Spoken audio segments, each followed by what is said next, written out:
Once you buy into the Canon ecosystem, well, you can't stop. There are so many accessories out there. But honestly, if I can only choose one for the Canon R5 II or the Canon R7 or the Canon R6 II, when I used to have it, I miss her. But if I had all of them, I would get unlimited of these. And that is the Tascam XLR2d accessory, one of the best things ever. But before we get into it, it's dry season here in Wisconsin. And I don't know about you, but my lips are super chapped. And since this camera is shooting in 8K right now, it's time to put the lotion on its skin or else it gets the hose again.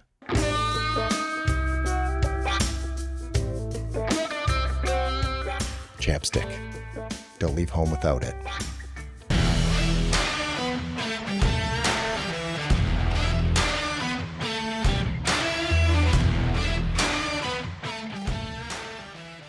That chapstick bit was all about getting some of you out. I want the serious people who can handle chapstick being applied onto a man during the intro of a video. And you made it that far, so you're going to make it even further.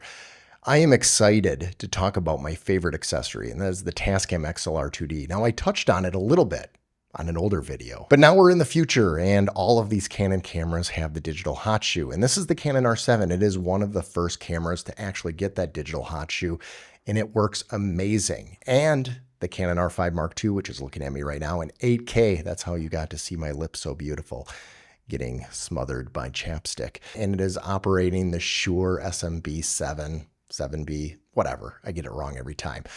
But it's operating that just fine, and it sounds good. It operates my Sennheiser MKH416. Man, how do I remember these? I don't, and if I got them wrong, they're in the description below. Now, the people over at Tascam were super nice and sent me over a copy of the XLR2d, and so I'm going to do another unboxing, going into more detail in this, and more or less a tutorial on how to set it up. If you have a Canon R5 II like I do, or an R6 II, it works perfectly. And at the end of this unboxing and tutorial on how to set it up, I am going to give you one of the best features that will save you tons of time and headaches by just using this one setting on there. So stick around to the end, because at the end, I'm going to be going over that. But if you haven't already, you should actually subscribe to this channel, because this is what we talk about.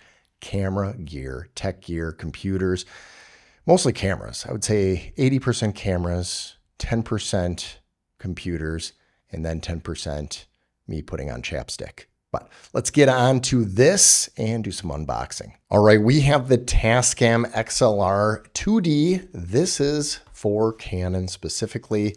And so let's unbox it and get right to this beautiful piece of accessory that your Canon R5 II, your R7, your R6 II, your R3, all of these future Canon cameras could utilize, giving you amazing XLR performance. So let's take this nice cushion off here. Okay, let's get all these pieces out. Okay, let's open up the main device first. Wow, here it is. This is the Tascam XLR2d. It's got a little case here, a little plastic cover. So this actually just slides right off. And there is the digital connection that will go into your Canon camera that has that digital electronic hot shoe. It also powers this through that as well. Not only do you get 24-bit of beautiful audio, you also get power, and you don't need to use batteries. But if you have a camera that does not have the electronic hot shoe like the R7, R6 II, R5 II, all of these beautiful, awesome cameras, then there's another option that you can do. And that would be this piece right here that you would connect right in there. It actually will take 2 AA batteries, and it will power the unit completely. So you do not need to have it powered by your camera. Now, by doing this, you no longer are going to have that digital connection right here. There is a USB connection right there. There is also a electronic connection there. So I think this is for firmware, And then this is to connect the power into it. All right, there you go. It is not easy to take off, but there it is. It protects it with this little rubber piece. Whoa, as I fumble around. So here that is. You'd put your batteries right in there. So you have your AA batteries. This would just connect right there. And then you would have power. You would do on, but again, the lighter, the better. So let's push this button right here. This will release it. And then I should be able to just pull it off right like that. Here is the cover right there. So let's put the cover on, and it's nice and flexible. And now that is exactly how I have it, because my camera uses this for power. If you don't have the digital hot shoe on your camera, you have this substitute plate right here that you can put this on. But again, you should never have to use this if you have a Canon camera that is fairly relatively new in the last couple of years, because that digital hot shoe is the thing to have. This right here is going to be if you need the battery pack and you don't have a digital connection to your camera, and you can have it to camera. So it's set to either headphones for output or to camera, and then you would connect this to your camera. And since you don't need it, it is nice because you can monitor your audio not by going directly into your camera, but through here by switching it down to the headphone jack. Put your headphone jack right there, and it's on the back. So instead of having to go on the side of your camera for your headphone jack, you can monitor your audio here. You can also control the volume coming out of that, which is really nice. Now, when this is powered on, you are protected with this little glass piece, or it's actually plastic, but you're not going to accidentally hit these buttons. And these are for the two different channels. So you're going to be able to change your gain right here, which is nice. It is on auto level. You do not want it on auto. You want to put it on manual. That way you have full control, because if you put it on auto, if it's quiet, it's going to get staticky and loud. And if you get loud, it's going to get quiet. It's not going to be consistent. And that's why you want to control your levels right here manually. You have the Phantom 48 volt right there. Also the dB for the mics that I'm using. I will be at 0. I don't need 20 dB or 46 dB. You also have a low cut filter. I keep it off. I like to change that in post-production through DaVinci Resolve's Fairlight part of the app. And that way I get the purest of what I want out of this. This is input 1. This is input 2. It is identical. And the cool thing is, that's where these are. Here is the full-size XLR number 2 for input. And there it is for the input 1. You also have this shock mount here. So if you have a shotgun mic, you can loosen this up and put that right in there. It's cushiony and it should support your mics pretty good. Now for just pennies, you can actually pick up something like this that wraps around your mic and it gives it more bulk, which is nice, because then when you put it in there, it will be more tight, because some shotgun mics are just not thick enough.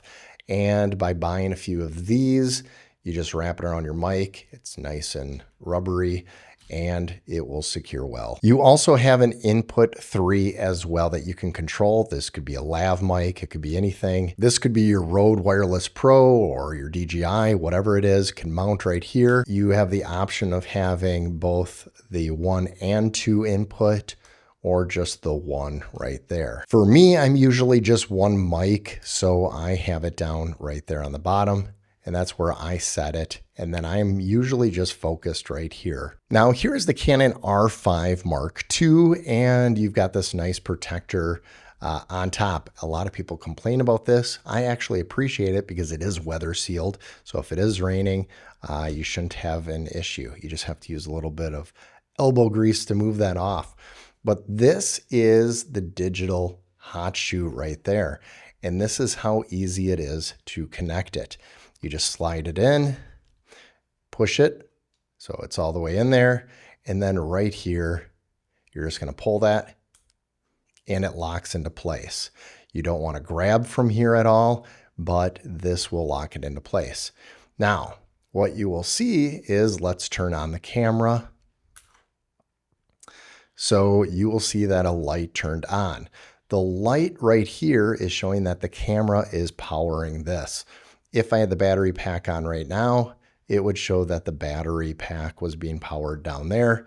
But right now we've got the power here. And when it is directly connected digitally to your Canon camera, like it is here, no other wires, it's just that digital hot shoe, you can only control it from here. There are no options of going into your audio and changing your gain here, which is nice because everything is tangible and physical when manipulating your audio. You do not want to go into a screen and have to do that. So this bypasses everything in the menu. For example, let's go into the menu right now. The channels can be recorded right from the base unit here on the R5 II, but it also is going to be using this. So I can have it 4-channel, I can have it on the 2-channel. The audio setting is the hot shoe input. As you can see, all the others are not available. So the built-in microphone, the external microphone, those are grayed out.